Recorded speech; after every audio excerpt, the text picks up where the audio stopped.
Friends, welcome my YouTube channel S2S पे। आज मैं जो कहानी बताने जा रही हूँ उसका नाम है मछली। मछलियाँ कहानी उषा प्रेमवदा जी की है जो 3 मई 1964 को धर्म युद्ध में प्रकाशित हुई। इस कहानी में मुख्य रूप से 4 पात्र विजयलक्ष्मी, नयनतारा मुखर्जी, नटराजन और मनीष हैं। जैसे कि आजकल हम कूल साउंड करने के लिए नाम को ऐसे कर देते हैं, सिड, संजू या सैम। इसी प्रकार इस कहानी में विजय लक्ष्मी जी को विजी और नयनतारा मुखर्जी को मुकी बुलाते हैं। विजी एक मध्यम वर्गीय परिवार की सीधी सादी लड़की है। मुकी फाइन आर्ट की स्टूडेंट है, सुलझी और वेल सेटल्ड गर्ल है।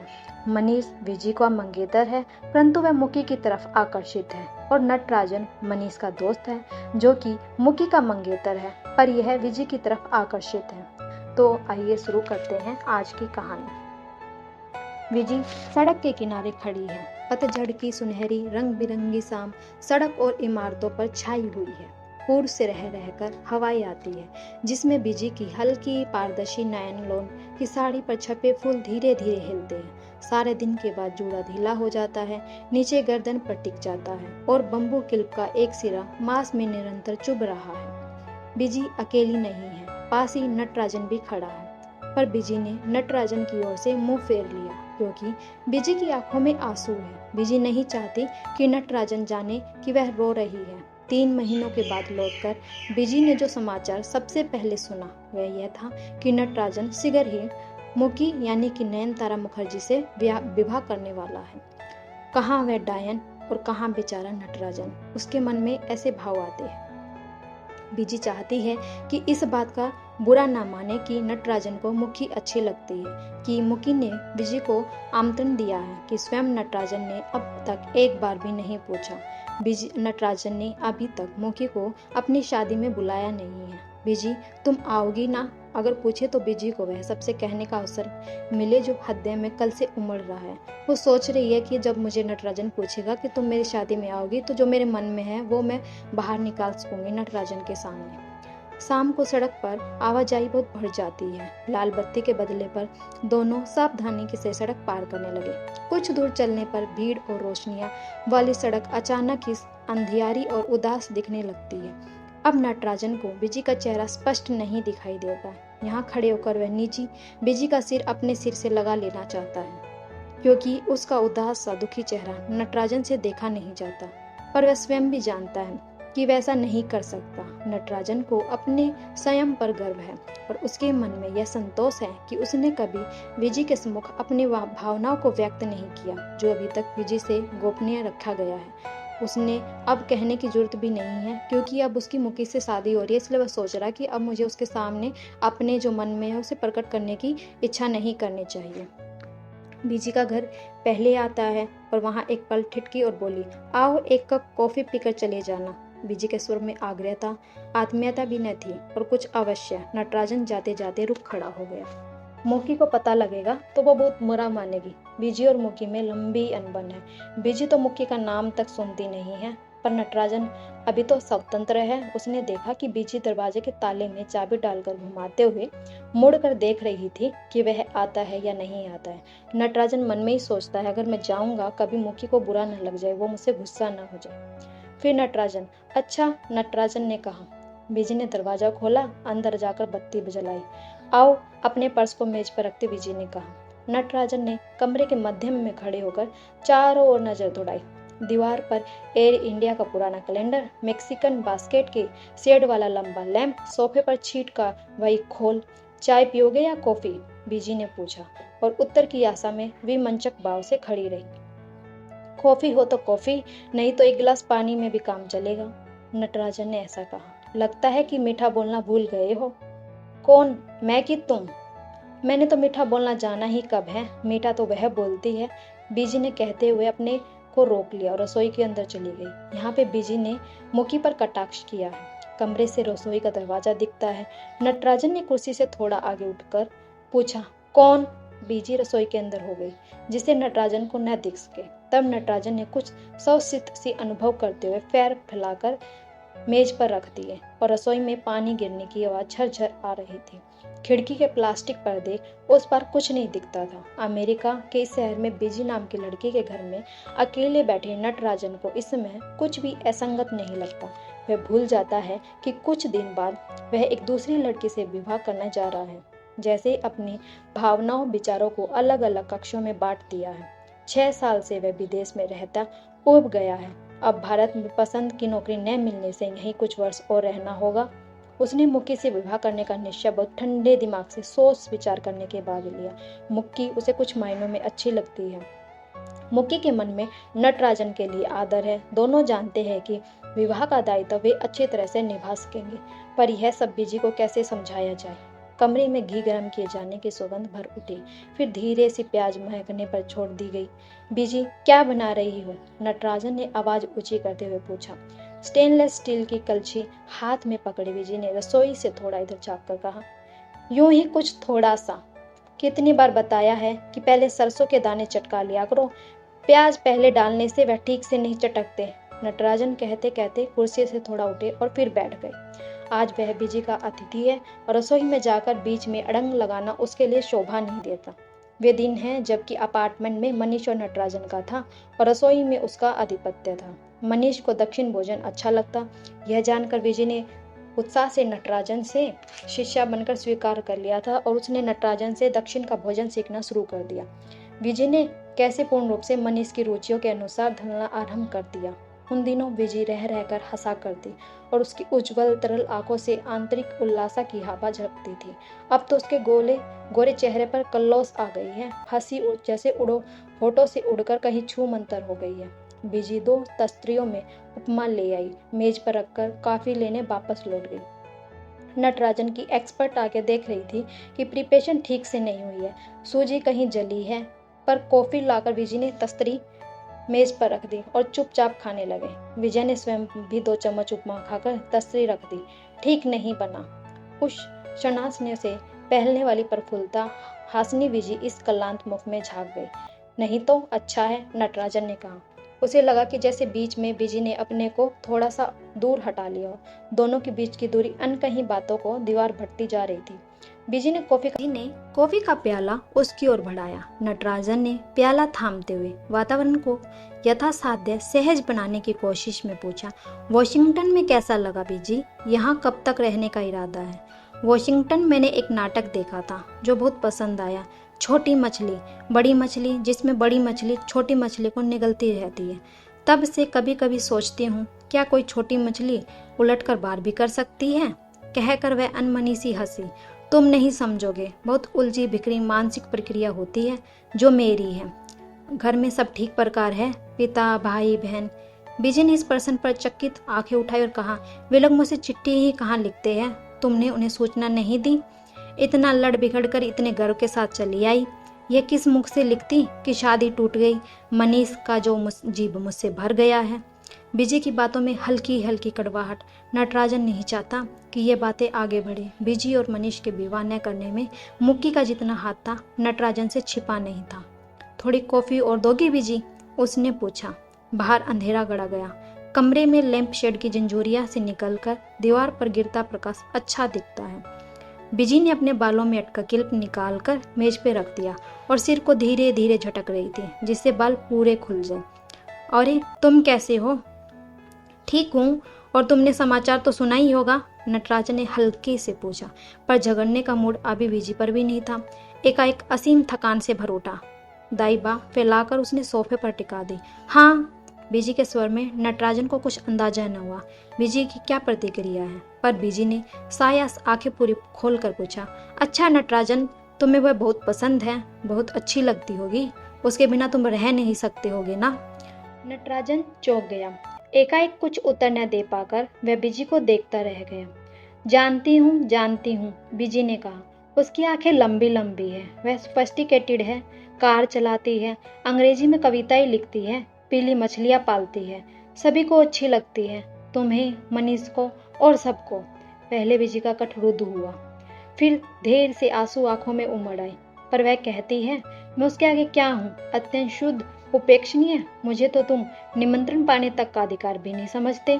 नटराजन उठकर बीजी के पास बैठ गया। कैसी पगली सी बातें कर रही हो बीजी?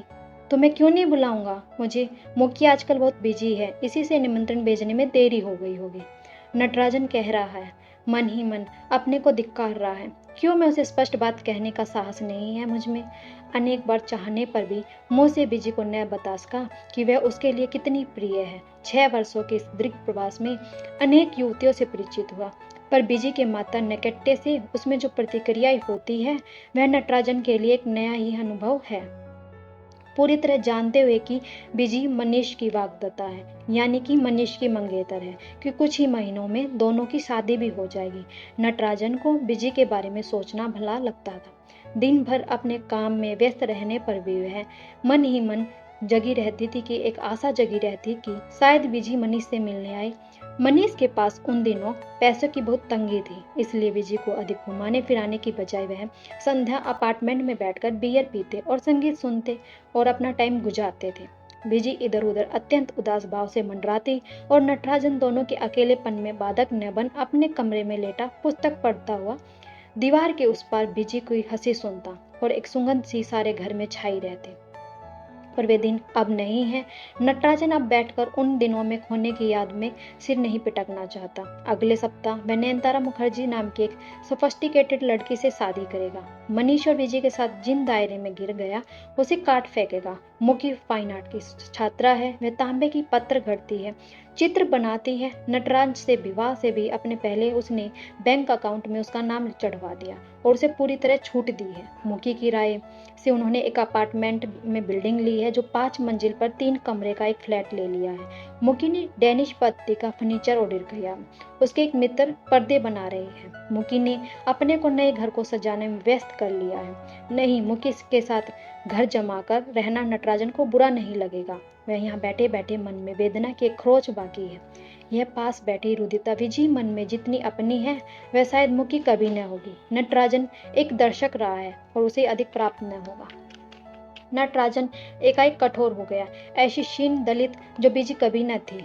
बंधु बांधवों से दूर सुबह से शाम तक परिश्रम के बाद अकेले संध्या और रात बिताते हुए बिजी को कैसा लगता होगा, इसका नटराजन को कुछ अनुमान लग सकता है। और ऐसी साधना मनीष के लिए, मनीष जिसने कुछ ठंडे अनासक्त भाव से नटराजन से कह दिया था, बिजी के लिए मेरे मन में अब कुछ नहीं बचा। वह बहुत सीधी सरल अनकॉम्प्लिकेटेड लड़की है, मुझे भान सके, मुझे संतुष्ट कर सके, ऐसी मानसिक गहराई उसमें नहीं है। मुझे पत्नी चाहिए तो मुक्की जैसी, जो कलात्मक, स्फूर्तिदायक और इंटेलेक्चुअल हो। फिर मुक्की भी तो उसे नहीं बांध पाई ना। बिजी रो मत, नटराजन ने कहा। कितना चाहती हो दृढ़ बनूं और फिर न जाने क्यों दुर्लभ हो जाती हूँ और आंसू नहीं रुक पाते। बिजी तुम अभी भी? हाँ नटराजन, मनीष कहा करता था कि प्यार चूक जाता है, भावनाएं मर जाती हैं। अक्सर सोचती हूँ कि मुझ में ऐसा क्यों नहीं होता, मैं क्यों निर्मम कठोर नहीं हो पाती। मुखी मुझ पर हंसती है, मेरे भारतीय संस्कारों पर हंसती है, मुझ पर लज्जा नहीं है। मैं इस तरह से आधुनिक नहीं हूँ। बिजू कुछ याद आने पर चुप हो गई। कुछ देर वह दीवार को एकटक देखती रही और फिर उसने आंखें पोंछकर झेपी से मुस्कान होठों पर लाकर कहा, न जाने क्यों तुम्हें सम्मुख पाकर मैं बिखरने लगती हूँ। जो कुछ मन की तहों में छिपा छिपा कर रखती हूँ तुम्हारे आगे चीख चीख कर कहना चाहती हूँ। वह अधिक बैठे रहना नटराजन को असहनीय प्रतीत होने लगा। वह उठ खड़ा हुआ और कुर्सी पर पड़ा अपना कोट पहनते हुए तल्खी से बोला, इसकी चिंता न करो बीजी, मैं हमेशा हर एक की बात सुनता हूँ। जैसे नटराजन एक कन्वीनियंट व्यक्ति हो जिसे सभी अपने मन की बात कह लेते हो, पर उसके अंदर भी तो कुछ है जो उसे काटता होगा और उसे हर समय चुभता भी होगा। कमरे से बाहर आकर ठंडी हो गई रात में नए घर की ओर चलते हुए नटराजन की आंखों के आगे बीजी का आहत दमनीय चेहरा आ गया। फिर अपने आक्रोश की ओर स्वयं को आहत करता हुआ, उसे और दुखी करने से क्या फायदा, मगर चुपचाप उसकी बात सुन लेता तो क्या जाता। पर साथ में मन में थोड़ी सी झुंझलाहट, खूब झकझोक कर बीजी को जगा देने की इच्छा। मनीष अब नहीं लौटेगा, फिर वह क्यों उसके नाम की पकड़ ले बैठी है। मनीष ने तो कभी जरा भी बीजी की सुविधा या सुख का ख्याल नहीं किया। एक ही मकान में मनीष के साथ रहता, उसके स्वभाव व प्रवृत्ति को अच्छी तरह परिचित हो गया था। और यह मनीष सा लापरवाह व्यक्ति ही कर सकता है कि लगातार पत्र लिखकर बीजी को भारत से बुलाए और उसके पहुंचने से पहले ही प्रतीक्षा करने से ऊब अकेला मेक्सिको चला जाए। उसके बाद जाने के बाद नटराजन घर में अकेला रह गया। एक सोई दोपहर में फोन बजने लगा और एक डरी सी आवाज मनीष की पूछने लगी। मनीष को अब भी अनेक आवाजें पूछा करती थी। इस बार जो कुछ नटराजन ने सुना उसे वह क्षण भर के लिए स्तब्ध हो गया। जल्दी जल्दी कपड़े पहने गराज से कार निकालकर एयरपोर्ट की ओर जाते हुए नटराजन को लगा कि कुछ तो गड़बड़ी है। मनीष की मंगेतर भारत में है, दोनों की कॉलेज से मैत्री है, ये उसे मालूम था, पर वह यहाँ अचानक आ पहुंचेगी इसका उसे कुछ अनुमान न था। फिर मनीष की आर्थिक स्थिति भी तो कुछ अच्छी नहीं कि वह विवाह करके गृहस्थी बसाने लायक हो। एयरपोर्ट पहुंचकर नटराजन ने लाउस के द्वार पर खड़े होकर चारों तरफ देखा। अलग हटकर एक कुर्सी पर बैठी बीजी सहज की दृष्टि में आ गई थी। पास जाकर अपना परिचय देते हुए नटराजन को विस्मय का दूसरा झटका लगा। जिस स्मार्ट सेट में मनीष रहता है उससे बीजी भिन्न थी। उसके वस्त्र, केस, विन्यास और झिझकते हुए स्वर में स्पष्ट मध्यम वर्गीयता थी। नटराजन ने उससे कुछ मिनट तक क्यों बात की यह उसे स्वयं कुछ याद नहीं, पर उसका सार था कि वह चिंतित न हो। नटराजन उसके रहने का प्रबंध कर देगा और शाम को वह फोन पर मनीष से बात कर ले और फिर जैसा भी हो कुछ निश्चय हो। यह सब कहते हुए नटराजन को गोरे चेहरे पर दो बड़ी बड़ी तरल विश्वास भरी आंखों का ज्ञान हो रहा। उसी क्षण उसके मन में उस पर छाई करने वाली अभी कोई इसे कष्ट न होने देने की भावना जन्म लेती है। बीजी उसके साथ आकर कार में बैठ गई और कार जब शहर की ओर चली तो बीजी अपने को संयत न कर सकी। नटराजन की ओर पीठ करते हुए वह दाई ओर बैठी और मुड़कर बाहर की ओर देखती रही। कितनी दुबली पतली ऐसा सी लग रही है। नटराजन के मन में मनीष के प्रति अत्यंत क्रोध उमड़ा। बाद में जब भी विजय का पक्ष ले मनीष ने लड़ा, मनीष ने विद्रुप बड़ी हंसी से कहा, विजय को तुम चाहते हो ना, इसी से उसका तुम दुख से देखा नहीं जाता। मनीष के कनाडा चले जाने के बाद नटराजन के मन में छोटी सी आशा जगी, पर वह शीघ्र ही जान गया था कि बुजी उसे एक करुणादायी मित्र की तरह समझती है। प्रेम या पति कभी स्वीकार नहीं करेगी। नया घर अभी तरतीब से जमा था। कमरे के बीच में कुर्सी पर मुकी बैठी है और सामने मेज पर झुकी हुई लिफाफों पर पते लिख रही है। नटराजन दरवाजे से टिककर खड़ा हो गया और मुकी को कुछ देर देखता रहा। मुकी ने बादामी रंग की रेशमी साड़ी पहनी है। गले में बड़े बड़े अनगढ़ मनकों की लंबी काली माला है। बिना बाहों का ब्लाउज, गोल चिकनी सावली बाहें। नटराजन को देख के मुकी ने कलम रख दी और हल्की सी मुस्कुराहट उसके चेहरे पर फैल गई। कमरे में बैठने को कुछ नहीं, केवल एक कुर्सी है जिस पर मुकी बैठी है। पूरे कमरे में अंधेरा, प्रकाश का एक वृत्त मेज पर लिफाफे के ऊपर। क्या अब तक लैब में थे? मुकी ने पूछा। मुकी अपेक्षाकृत मंद स्वर में बोलती है, पर वह ऐसा भाविक नहीं लगता। नटराजन आकर मेज के पास खड़ा हो गया। मुकी की आंखें सचमुच लंबी, पलकों पर ब्रोनियां आ जाती। शायद आईलाइनर से खींची गई काली रेखा ब्रोनियां घनी है और आंखों पर छाया थी। माथे से ऊपर सवारे गए बाल कानों के पूरा ढके हुए थे। होठ बहुत फीके गुलाबी, पर सब कुछ मुकी पर बहुत लंबा फकता था। मुकी के व्यक्तित्व में ठहराव था। जो वह कुछ सोचती उसे आवेशित कर लेती थी। विजय की तरह तुरंत विचलित या खुली हुई नहीं थी। राजन ने चाहा कि वह विजय और मुकी की तुलना करना छोड़ दे, पर वह ऐसी आदत बन गई थी कि सहज नहीं छूटी। नटराजन ने एक निमंत्रण पत्र उठाया और कहा, तुमने विजय लक्ष्मी को निमंत्रण भेज दिया? उसकी आंखें मुकी के चेहरे पर स्थिर थी, पर उसमें कोई परिवर्तन नहीं आया। अभी नहीं भेज पाई हूँ। नटराजन ने निमंत्रण पत्र लिफाफे उठाते हुए कहा, यह मैं रख लेता हूँ, कल मैं दे दूंगा। मुकी ने हाथ बढ़ाया और लिफाफा नटराजन से ले लिया। तुम क्यों कष्ट करोगे, मैं हूँ, भेज दूंगी। बात खत्म हो गई। मुकी को यह प्रसंग अच्छा था या नहीं, नटराजन के पास यह जानने का कोई विकल्प नहीं था। उसने खाली कमरे में एक चक्कर लगाया। अभी नया फर्नीचर नहीं आया था। मुकी अपने पुराने फ्लैट से थोड़ा थोड़ा सामान लाती जा रही थी। शयन कक्ष में बक्से, किताबें, कैनवासें दीवार के किनारे किनारे रखी हुई थी। रसोई घर में उपहार रूप में आया तमाम सामान इकट्ठा हो गया था। मुकी हर काम बड़ी निष्ठा से और चाव से कर रही थी, पर नटराजन क्यों अपने को उत्साह में नहीं डुबा पाता।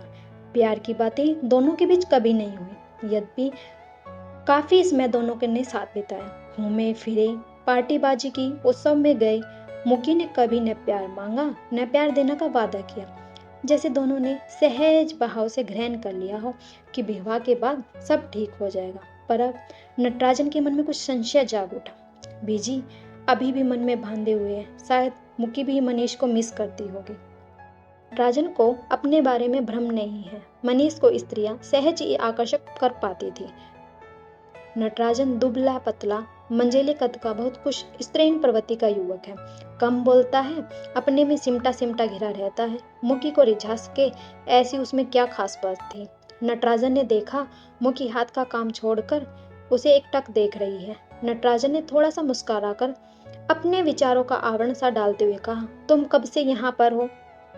शाम से आ गई थी, बची हुई किताबें भी पैक कर ली, नीचे कार में हैं अभी, मैं ले आता हूँ। नटराजन चलने को तैयार हुआ। नहीं, रहने दो, जब तक यहाँ सेल नहीं लगेगी तब तक बक्से में रहने से कोई हर्ज नहीं है। कब आ रही है सेल्फे? इस सप्ताह के अंत तक। पर्दे भी तब तक बन जाएंगे। मुकी कुर्सी से पीछे खिसकाती हुई खड़ी हुई और लिफाफे इकट्ठे करके बड़े से पर्स में डाल दिए। फिर वह नटराजन के पास आकर खड़ी हो गई और खिड़की को पार देखने लगी। रात के समय है, बाहर देखने की रम्य कुछ भी नहीं। दूर तक फैला काला प्रगाढ़ अंधेरा और फिर बहुत बिजलियों की एक लंबी धूमिल प्रांत। मुकी के इतने निकट होने पर भी उसे किसी महंगे सेंट की सुगंध आती। नटराजन मौन। मुकी ने पूछा, मुझे घर तक छोड़ने चलोगे? चलो। मुकी ने कार की चाबी नटराजन के हाथ में पकड़ा दी और साथ दोनों ही दरवाजे तक आए और तब तक नटराजन ने ताला बंद किया। मुकी तिरछी सी खड़ी होकर उसकी प्रतीक्षा करने लगी। नटराजन की कार बाहर खड़ी थी। नटराजन मुकी को उसके घर तक पहुंचाकर लौट गए। मुकी ने उतरते हुए एक बार खाने के लिए रुकने को कहा, पर उसे असुविधा होगी। यह कहकर नटराजन ने अस्वीकार कर दिया। मुकी अंदर चली गई और नटराजन ने एक अंधेरी सड़क पर कार मोड़ दी। अभी नींद नहीं आएगी, यह जानकर उसका मन अपने घर लौटने का नहीं हुआ। सड़क सुनसान थी और तीव्र गति से दौड़ रही थी कार। खिड़की से तेज हवा अंदर आ रही थी। दाईं ओर मुड़ने पर कब्रिस्तान आ गया और बीजी को कई बार इसे और शहर लेने के लिए आता था। शुरू में बीजी और मुकी कितनी अच्छी मित्र थी। नटराजन सोच रहा है, बीजी को एयरपोर्ट से लाकर मुकी के पास ही तो छोड़ा था, पर मनीष को मुकी से प्यार है यह जान बीजी बाद में विक्षिप्त हो सी हो गई। उसे रोते हुए मुकी की बनाई पेंटिंग दीवारों से उतार कर फाड़ डाली और उसके गड़े हुए बर्तन जमीन पर पटक दिए। और जब मनीष की वर्जना का उस पर कोई असर नहीं हुआ तो उसने उसे 2-4 थप्पड़ भी मार दिए। तब नटराजन और न देख सका। मनीष को अलग करते हुए बीजी को पकड़ लिया। बीजी स्थिर गात उसकी पकड़ से सरक कर भूमि पर बैठ गई। मुकी यह सब सुनकर रसोई से निकली और उसके चेहरे पर एक ही भाव नटराजन के मन पर अंकित। शाम की शुरुआत ठीक उसी हुई। मुकी और बीजी ने उन दोनों को भोजन पर बुलाया था। मनीष और बीजी की बैठक में छोड़कर मुकी रसोई घर में चली गई।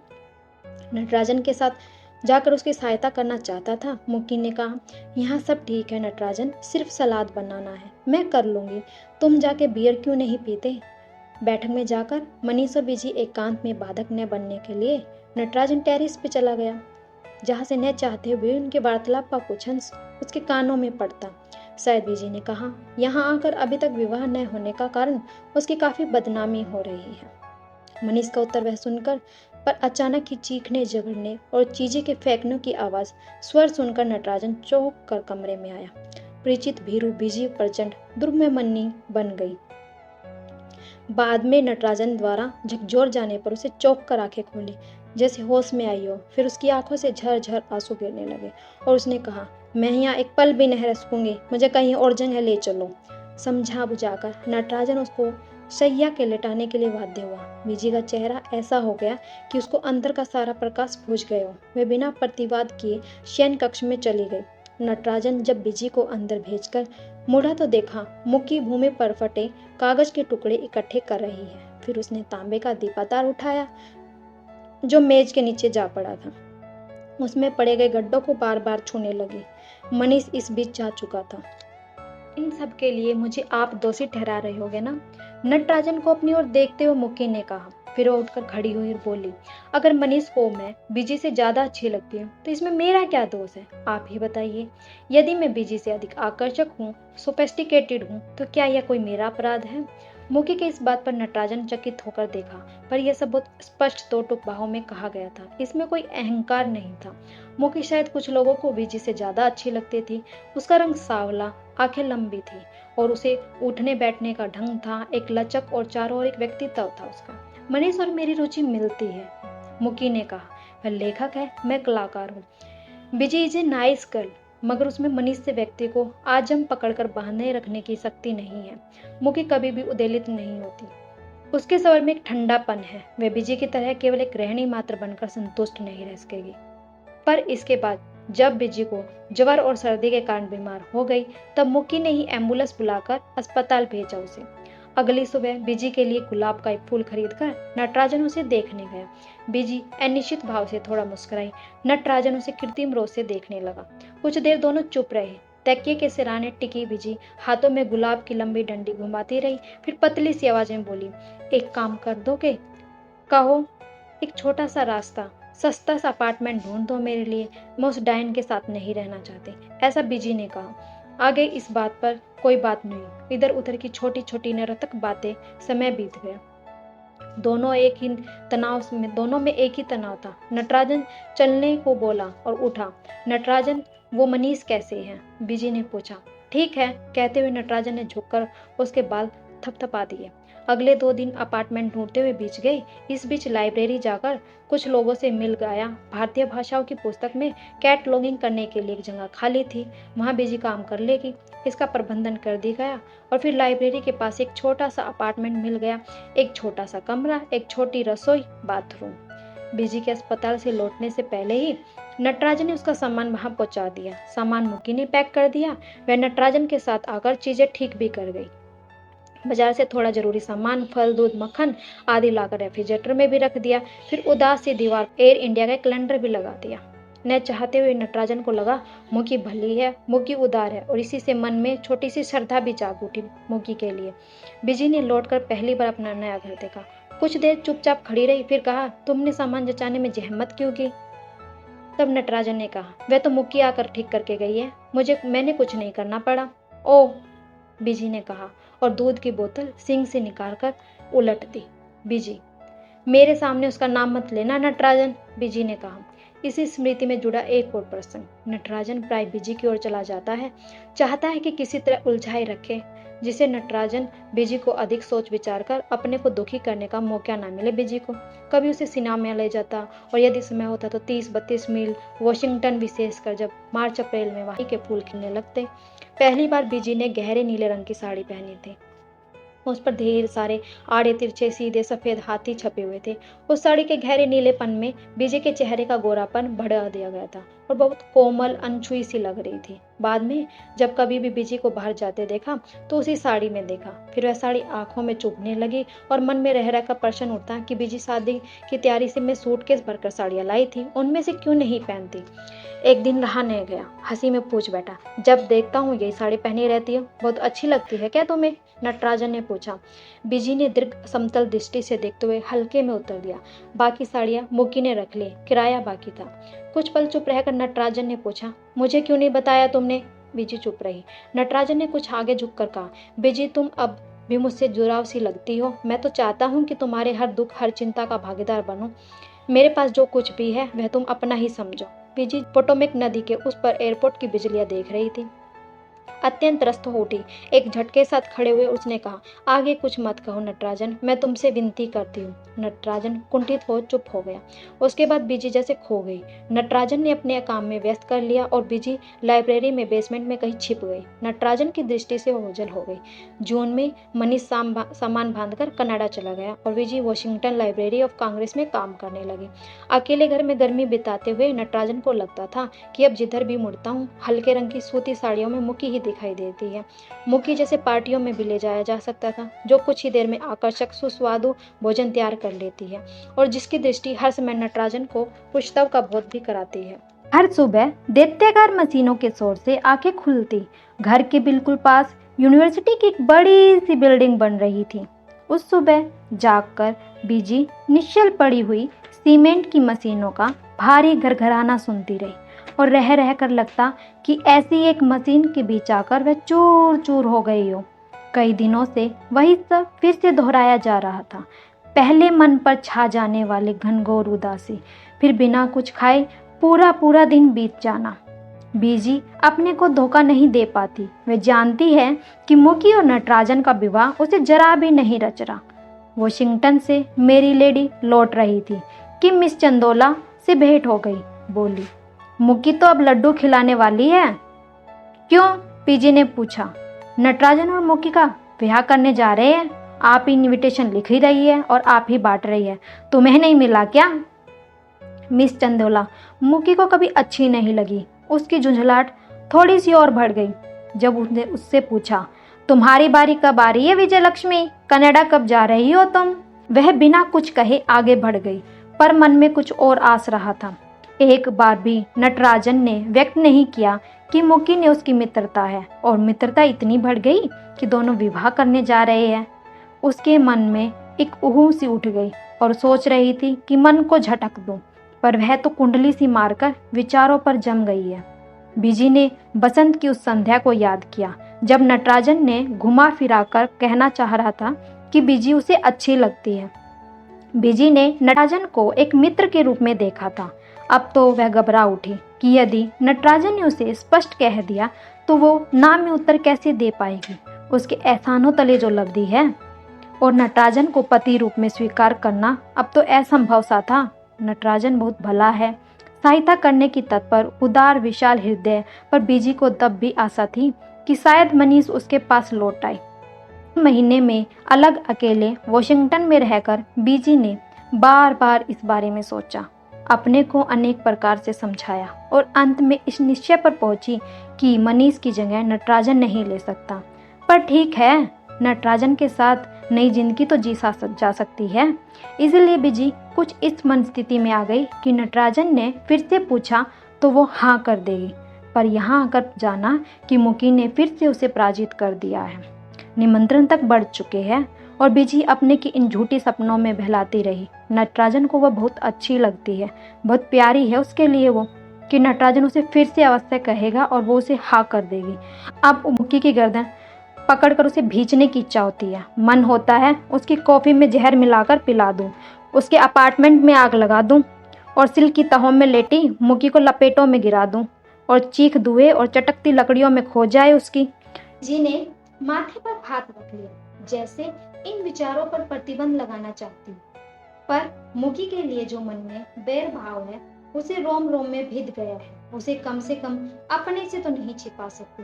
बीजी चाहती है कुछ ऐसा कर सके जिससे मुकी तड़प कर रह जाए, जिससे बहुत दिनों तक उसके मुख पर हंसी न आए और वह ऊंचा दर्प भरा सिर नीचा झुका जाए। नटराजन के कहने पर मुकी के पास रहने को तैयार हो गई, पर उसे पहली ही भेंट में जान गई थी कि मुकी ने एक दृष्टि डालकर उसे हे जानकर त्याग दिया।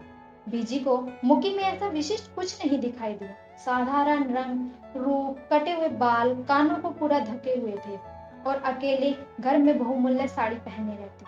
और तब बीजी अपने को बहुत शेबी और बहुत हल्का सा अनुभव करने लगी थी।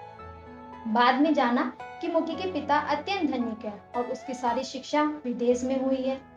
3 साल अमेरिका में रहकर उच्चारण इंग्लिश किया था। यह फेस 3 कॉफी हाउस में रात तक बैठी रहती थी और कभी कभी साहित्यिक बातें भी करती और अंग्रेजी में कविताएं भी लिखती थी जो कभी कभी भारत में भी छप जाती थी।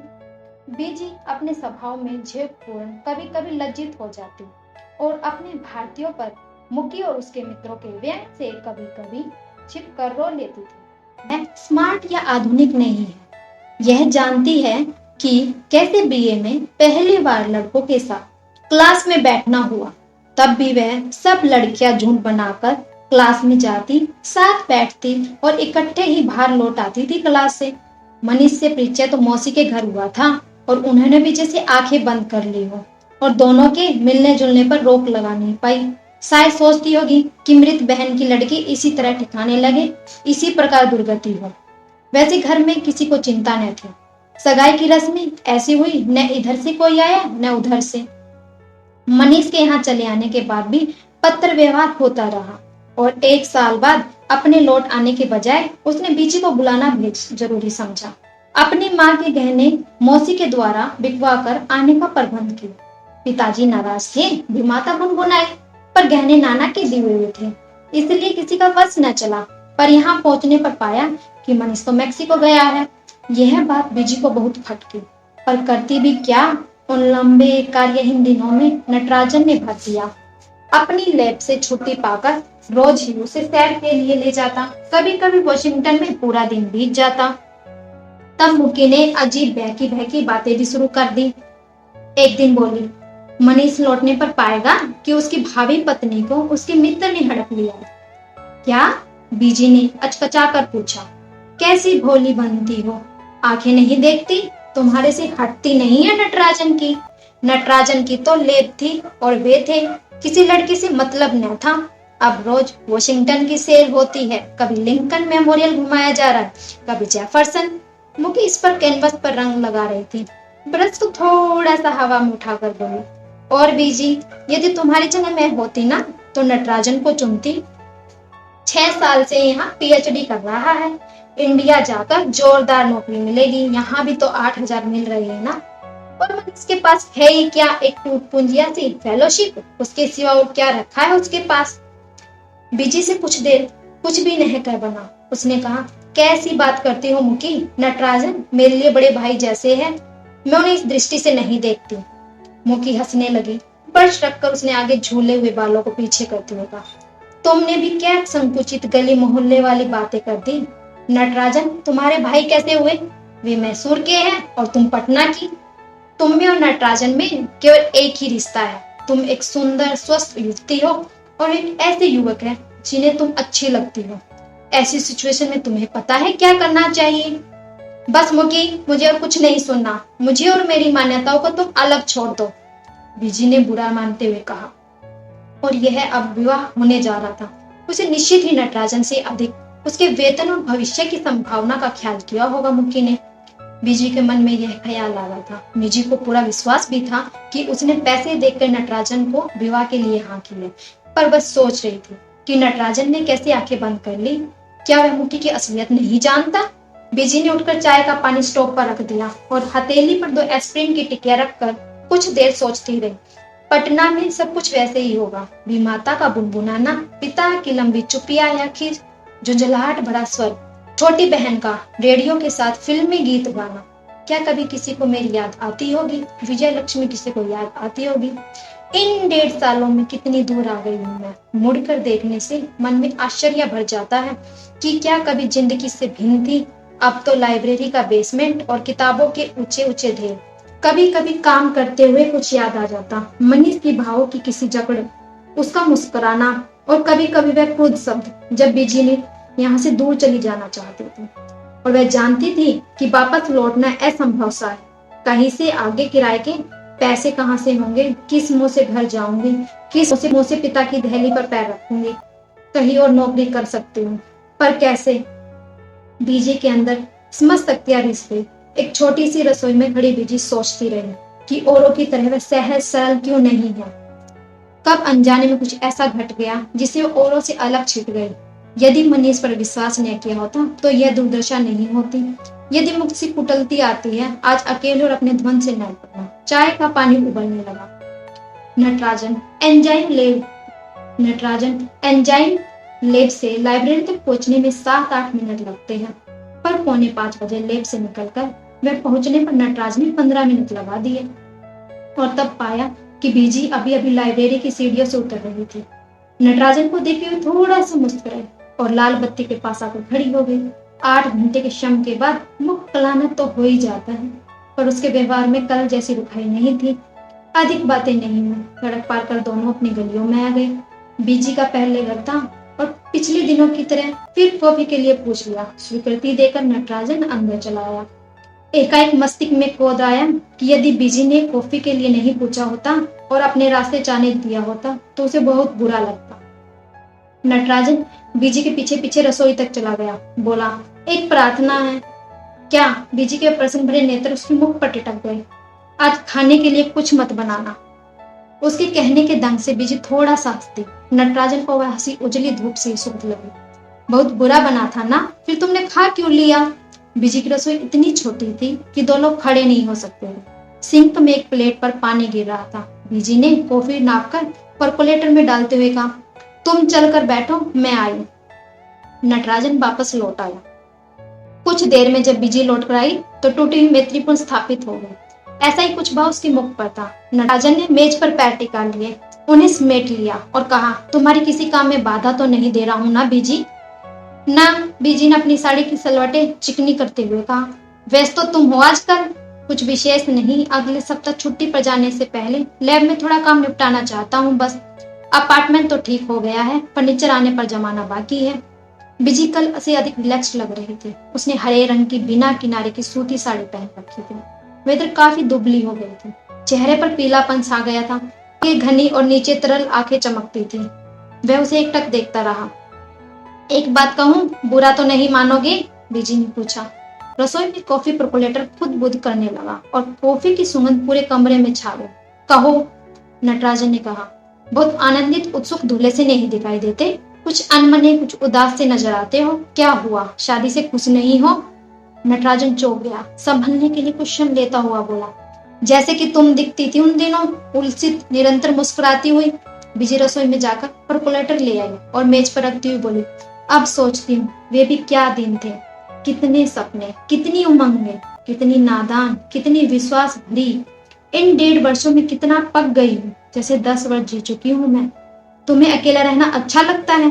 अकेले रहना तो नटराजन किसे अच्छा लगता है। कभी खिन्न हो जाती हूँ, दीवार से सिर टकराना चाहती हूँ, फिर अपने को संभाल भी लेती हूँ। इसी में किसी उपलब्धि की चेष्टा भी करती हूँ। नटराजन को लगा बिजी सचमुच बड़ी हो गई है। पहले तो रह रहकर हंसती और निरर्थक बातें करती थी। नटराजन, तुमने बताया नहीं, तुम इस विवाह से प्रसन्न हो? पूछ तो लिया, पर उसी क्षण बिजी को लगा कि इतना व्यक्तिगत प्रश्न नहीं पूछना चाहिए था। रह रहकर भूल जाती हूँ कि नटराजन के जीवन में अब एक नया आयाम आ गया है और अब मुकेश का पति बनने जा रहा है वह। बिजी अब उसके लिए कुछ नहीं है, कभी कुछ थी, अब मात्र परिचित है।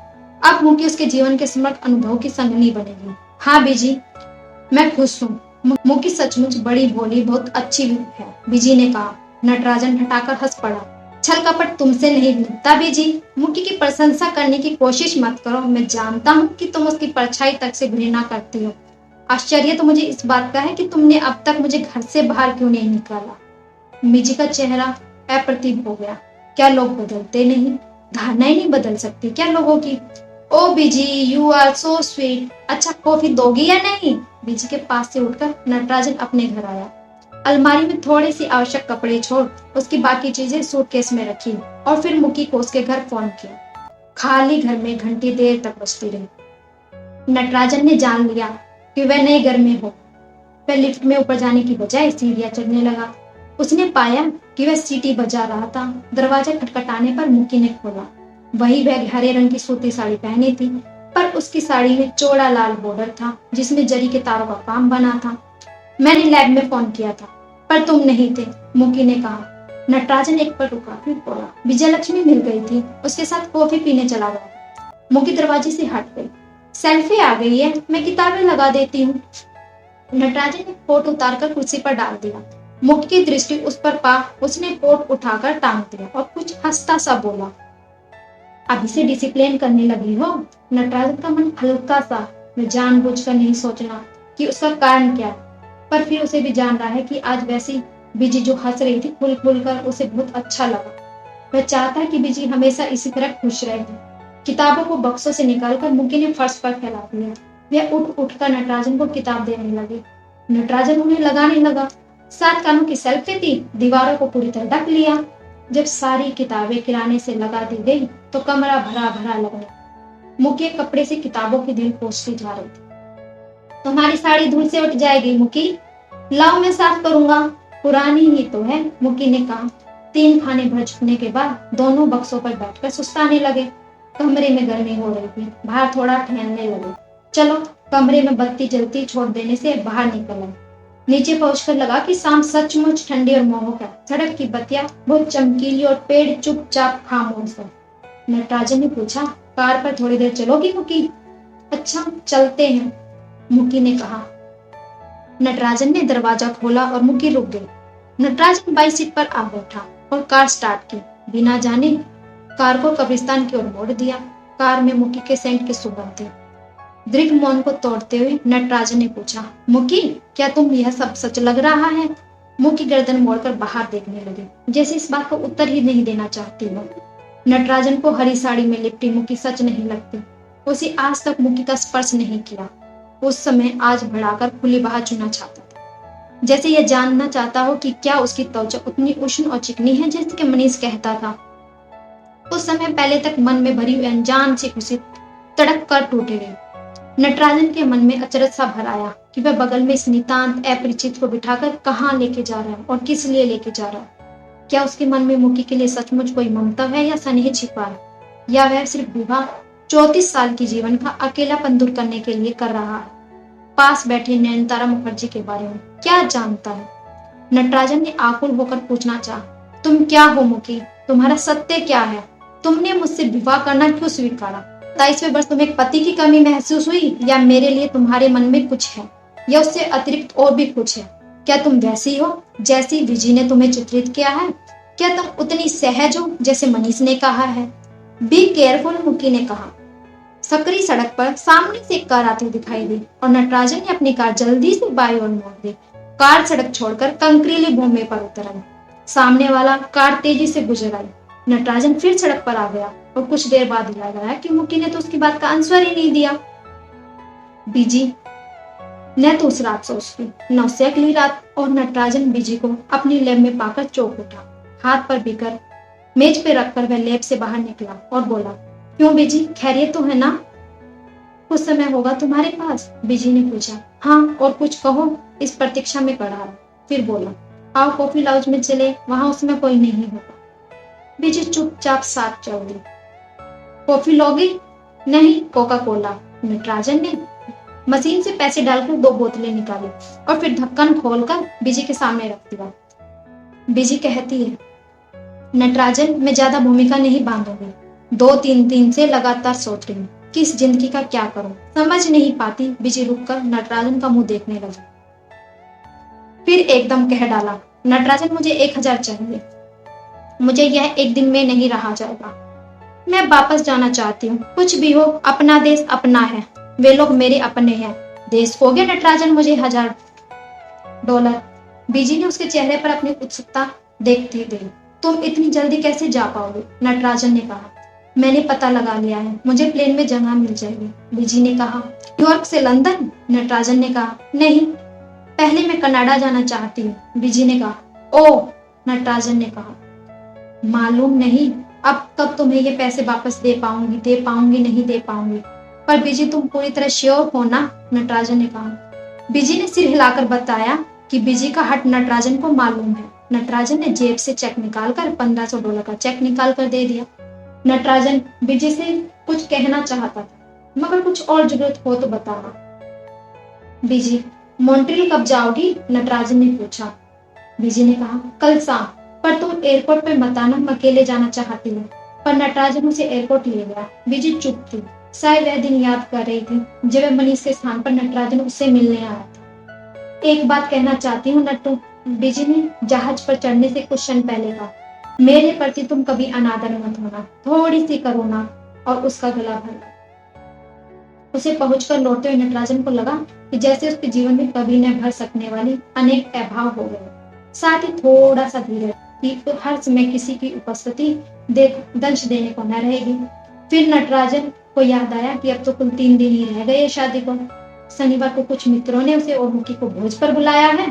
रविवार को लैब के मित्र मिलकर नटराजन के लिए स्टैग पार्टी करेंगे और सोमवार को 4:30 बजे सिविल सेरेमनी है। फिर उसी रात प्लेन लेकर मेन चले जाएंगे और वहीं उसके 10 के दिन बिताएंगे। मुक्की के लिए उसकी माँ ने लाल बनारसी रंग की साड़ी पहनी भेजी है। संग की चूड़ियां कुमकुम बेचा रही पहनने की शादी वाले दिन। इसी बीच फर्नीचर आ गया, करीने से रख भी दिया गया।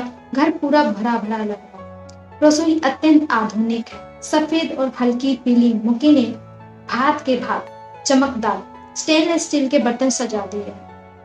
इसमें कुछ बीरे की बोतल रख दी गई है। सब कुछ साफ सुथरा चमकता हुआ है। नटराजन के मन में थोड़ा सा विस्मय है। मुक्की घर गृहस्थी में इतनी रुचि लेगी, उसे कभी आशा नहीं थी। एयरपोर्ट से नटराजन अनमने भाव से अपने फ्लैट में लौटा। थोड़ी चीजें पैक करनी थी, उन्हें वैसा ही छोड़कर वह कमरे में बैठा। बीजी जाते जाते एक बार भी मनीष से मिलने का मुंह नहीं छोड़ पाई। इसी भेंट से उसे इतनी यातना होगी वह सोच भी नहीं सकती। पर नटराजन जानता है कि बीजी के अंदर बल का स्रोत है, टूटती है, बिखरती है और अपने को संभाल भी लेती है। अगर इसकी जगह कोई और लड़की होती तो इन परिस्थितियों में पागल हो जाती। 7 बजे नटराजन ने उठकर स्नान किया, धुले कपड़े पहने और फिर मुकी को लेकर कहीं बाहर भोजन करने के विचार से उसकी ओर चल दिया। सोच रहा था कि संध्या के अंत में मुकी को बता दूंगा। बीजी चली गई सदा के लिए। अब उसका नामो निशान, उसकी छाया दोनों के बीच में नहीं रही। एक सूटकेस लेकर आई थी विजय लक्ष्मी और केवल उसी सूटकेस को लेकर चली गई और साथ में बहुत सारी वेदनाओं का भार भी। मुक्की के घर ताला बंद था। नटराजन पैदल ही नए घर की ओर चल पड़ा, जो रंग भरे पत्ते पेड़ों पर छाए थे, जैसे 2-3 दिनों में ही झड़ गए थे और इसमें पैरों के नीचे आकर दिन आहत स्वर में कह रहे थे।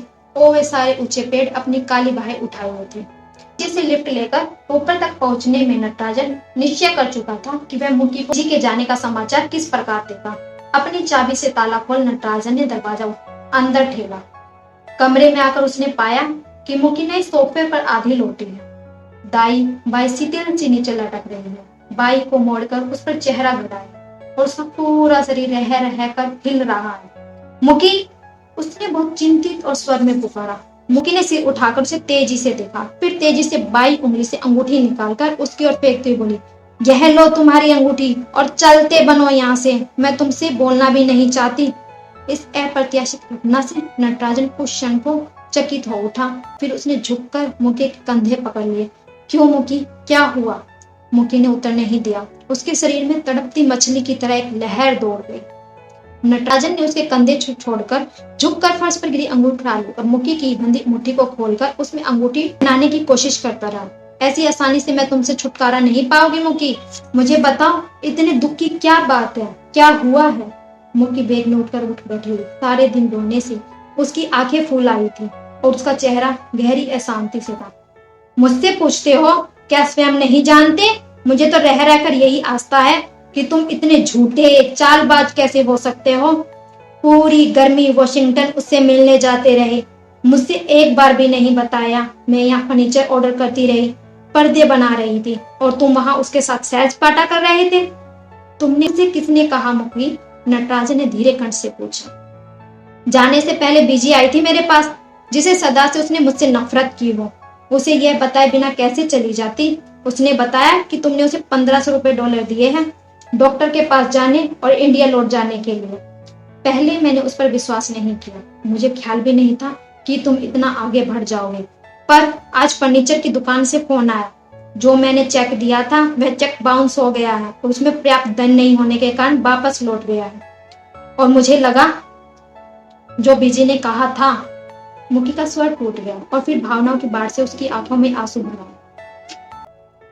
बीजी के सारे अत्याचार मैंने चुप होकर सहे। सोचती थी वह पागल है, नादान है। मुझसे विवाह का प्रस्ताव करके भी तुम उसे चुपचाप मिलते रहे, तब भी मैंने कुछ नहीं कहा। सोचती थी एक बार जब मेरे निकट आकर पहचानोगे तो मुझे उससे भूल जाओगे। सोचा था कि तुम्हें इतना सुख दूंगी। एक लंबी सिसकी। मुक्की, मेरी बात तो सुनो। नहीं, अब मैं कुछ नहीं सुनूंगी। मैं बहुत मानती हूँ नटराजन, तुम्हें बहुत दर्द में अंदर भी है। मैंने बहुत धीरज रखा है, पर अब मैं नहीं रख सकूंगी और धीरज। वो आवे, यह विवाह अब नहीं हो सकता। मैं किस प्रकार तुम्हें आदर और श्रद्धा से देख सकूंगी? मैं तुम्हारा धन नहीं चाहती। मेरे पिता के पास बहुत धन है। मैं समझती थी कि तुम छल कपट से ऊपर अत्यंत विशाल हो और इसलिए मैंने मन ही मन तुम्हें शुरू से ही चाहा है। भारी रात झुकाई थी, कमरे में सन्नाटा, केवल नयनतारा का पतला टूटता जाता स्वर, उठता गिरता स्वर। इन दिनों से जो कुछ अंतराल में वचन रखा वह एक बार की फूट कर बाहर आना चाहता था। नटराजन उसके पास आया, सब कुछ जानता चुप बैठा रहा। मुक्की के शब्दों ने उसे हिला दिया। वह समझ नहीं पा रहा था कि बीजी ने चलते चलते ऐसा क्यों किया। उसे प्रतीक्षा है मुक्की के थककर चुप हो जाने की, तब वह धीरे शब्द में अपनी बात कहेगा। मन में आशा है कि नन्ही सी रेखा की शायद नयनतारा उसकी बातों पर विश्वास करे और उस पर भी विश्वास करे। यहीं पर कहानी समाप्त होती है। तो मेरी वीडियो अच्छी लगी हो तो मेरे चैनल को सब्सक्राइब करें, मेरी वीडियो को लाइक करें, कमेंट करें।